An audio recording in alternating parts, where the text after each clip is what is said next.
होता। इसलिए कविता शिक्षण में उद्देश्य कथन बड़े उत्साह के साथ रोचक ढंग से प्रस्तुत करना चाहिए। इसमें पहली हेडिंग है प्रस्तुति।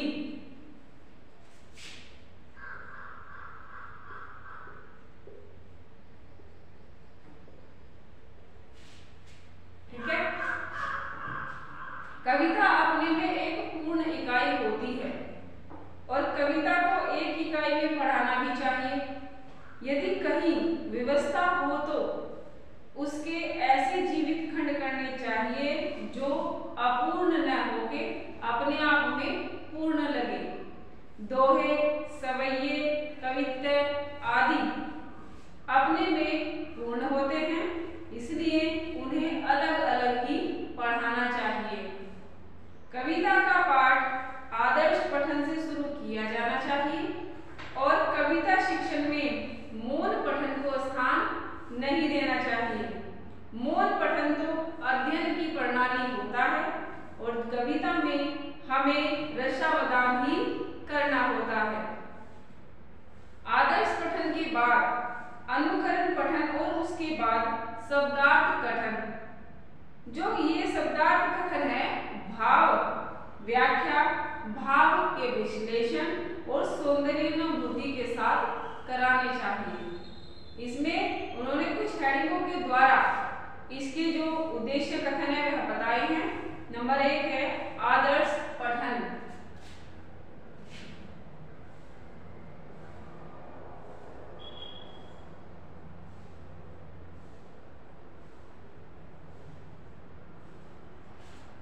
ठीक है, कविता शिक्षण में सबसे अधिक महत्व दिया जाता है सस्वर पठन को।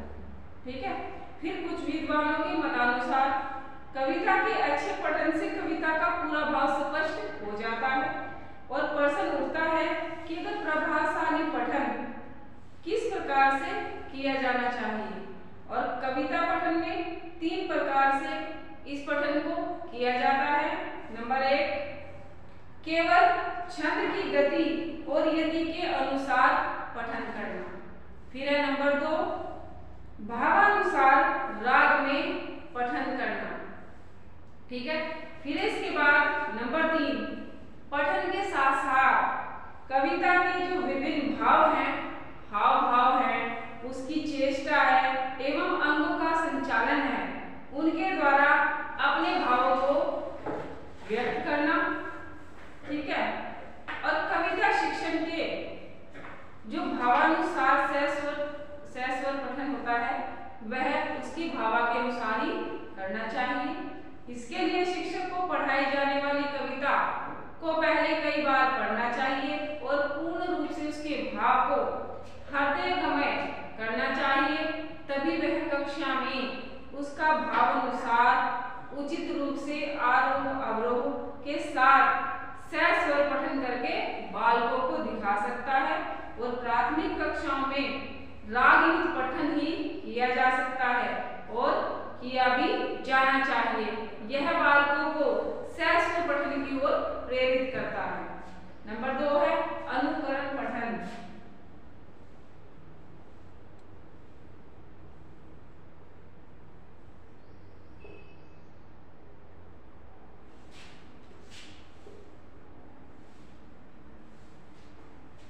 ठीक है,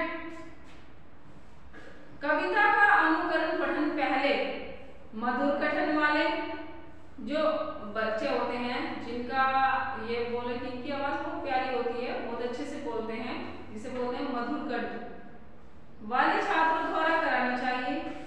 फिर उसके बाद हल्के अथवा तोतले छात्रों से कविता का पठन नहीं कराना चाहिए।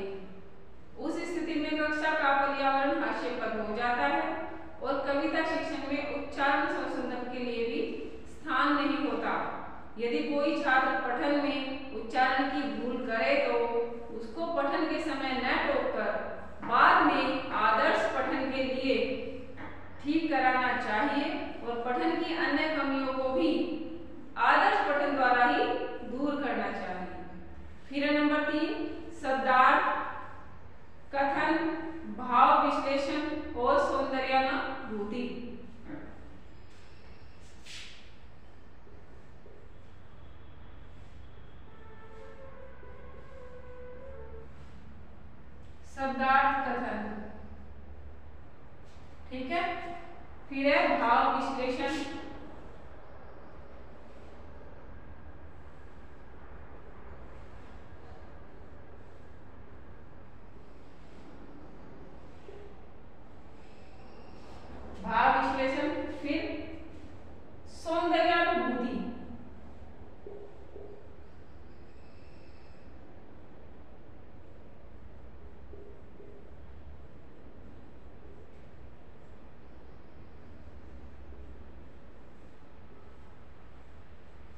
ठीक है, सौंदर्यानुभूति।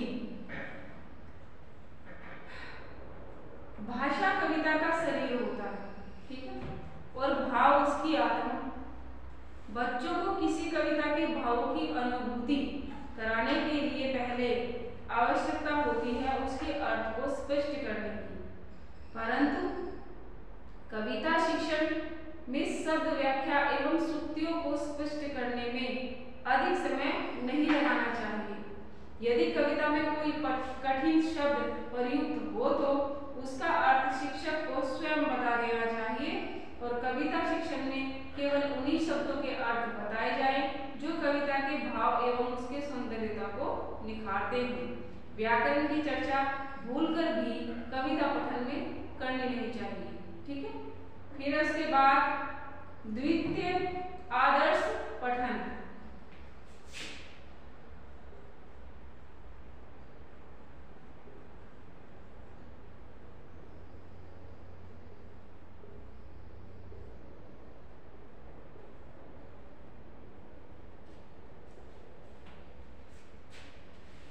विश्लेषण विधि के द्वारा बच्चों को कविता का अर्थ एवं भाव स्पष्ट हो जाता है।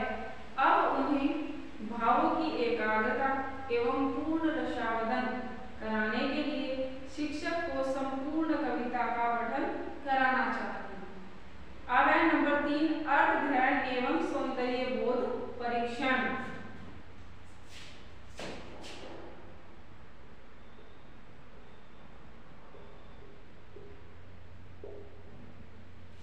अर्थ ग्रहण एवं सौंदर्य बोध।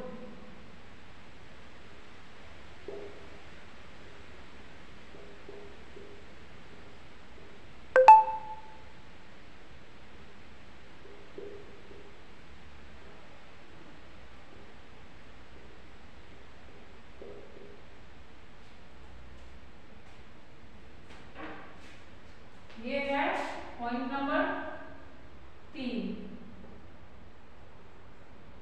कविता शिक्षण सोपान में, ठीक है।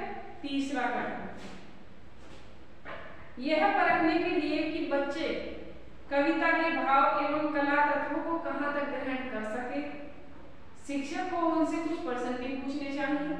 और फिर इससे एक बहुत बड़ा लाभ यह भी होता है कि छात्र कविता को समझकर अपनी भाषा में उसकी व्याख्या करने में समर्थ होते हैं और यह कविता शिक्षण का उद्देश्य होता है। और यह तभी पूरा हो सकता है जब बच्चे से शिक्षक उनकी भाषा में अर्थ को अपने भावों और विचारों के द्वारा प्रकट करने के लिए पूछते हैं। फिर इसमें चौथा, रचनात्मक कार्य।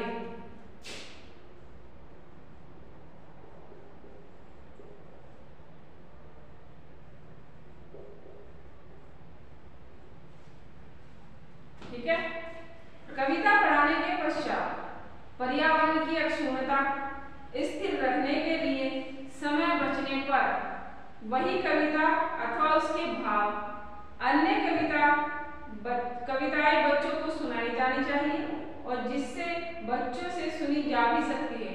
यानी पहले तो अगर अध्यापक के पास कुछ समय बचता है कविता पढ़ाने के बाद, तो बालकों से वह कविता दोबारा सुने और प्रत्येक बालक से उसके बारे में कुछ प्रश्न पूछे और जो बच्चे नहीं कर पाए हैं इस कविता का पठन, तो उनसे दोबारा इस कविता को पढ़ने के लिए कहा जाए।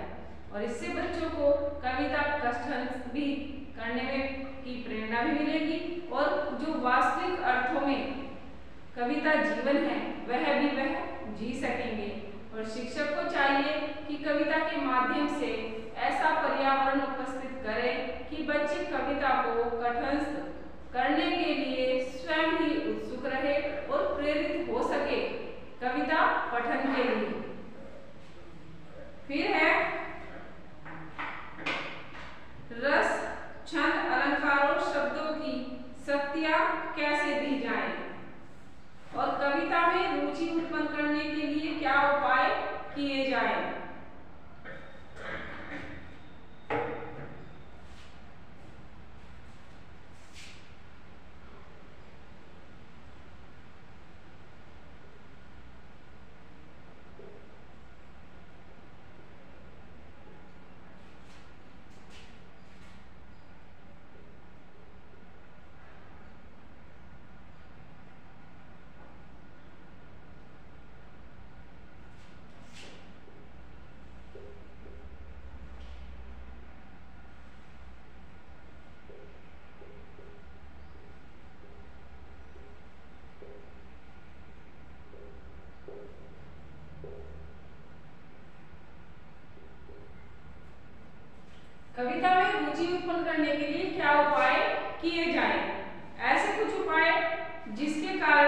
बच्चों की कविता में रुचि उत्पन्न हो सके।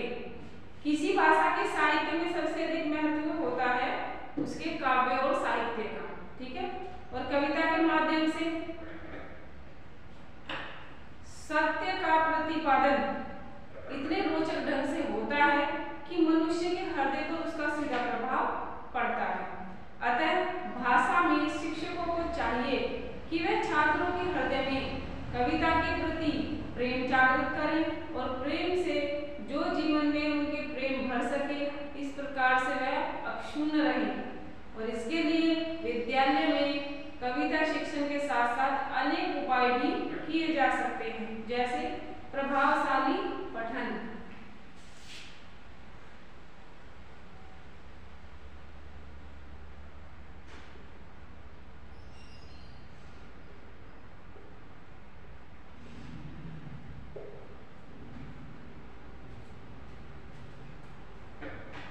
पहला साधन तो प्रभावशाली पठन ही होता है, बच्चों के मन में कविता के प्रति इच्छा जागृत करने का। और शिक्षक को कविता पठन में पूर्ण निपुण होना चाहिए।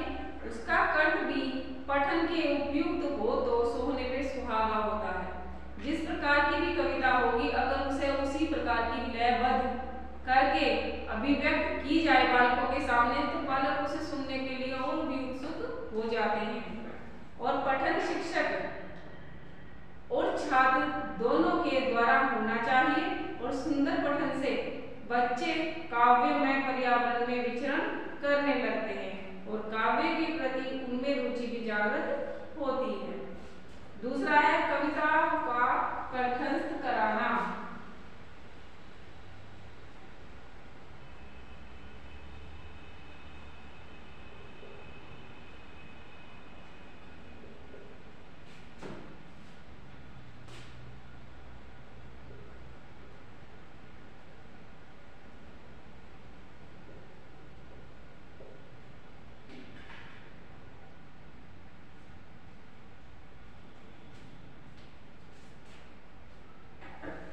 शिक्षकों को चाहिए कि वे कविताओं को छात्रों को कंठस्थ करने के लिए प्रेरित करें। बच्चे जितनी रुचि के साथ कविताएं कंठस्थ करेंगे, उतने ही वे अच्छे रहेंगे और उनका मन भी प्रफुल्लित रहेगा। बच्चे जब कंठस्थ कविताओं के सहारे अपनी बात को प्रभावशाली ढंग से कहने में सफल होते हैं, तो उन्हें प्रसन्नता होती है और वे अधिकाधिक काव्य साहित्य का अध्ययन करने और उनसे सुंदर और जीवन उपयोगी पंक्तियों को रटने के लिए भी प्रोत्साहित होते हैं। नंबर 3 है काव्य संग्रह।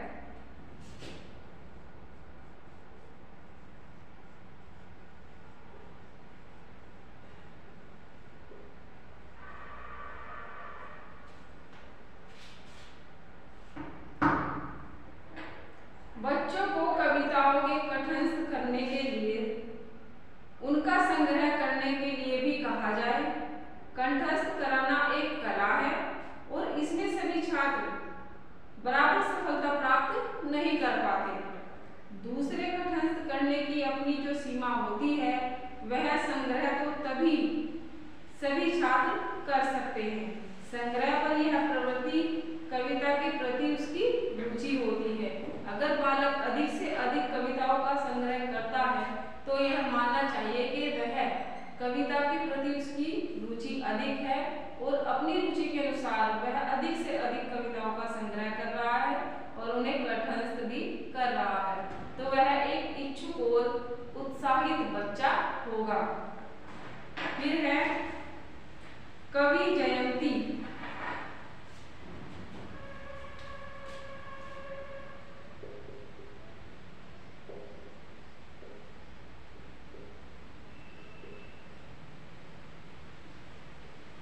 कवि जयंती विद्यालय में प्रमुख कवियों के जन्म दिवस पर उत्सव मनाए जाने चाहिए और इन अवसरों पर उनके जीवन पर प्रकाश डालते हुए उनके साहित्य से बच्चों को परिचित कराना चाहिए, जिससे बालकों में अपने इच्छा वाले कवि के सभी गुण दोष समझ में आ सके और सभी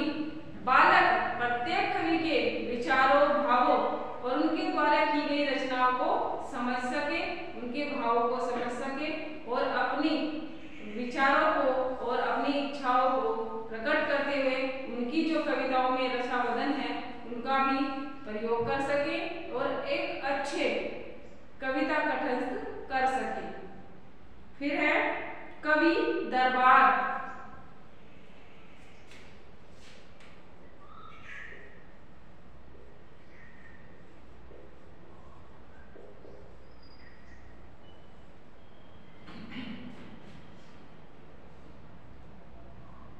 विद्यालयों में कवि दरबार करानी चाहिए।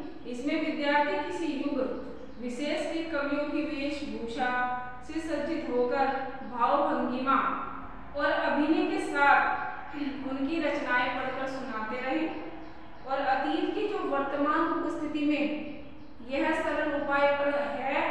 अगर इस साधन को बच्चे उस युग के विशेष के कवि रचनाओं के द्वारा पढ़ने के लिए उत्सुक होते हैं तो उनकी रचनाओं को अपने अभिनय के द्वारा प्रकट कर सकते हैं। आज के लिए बस इतना ही।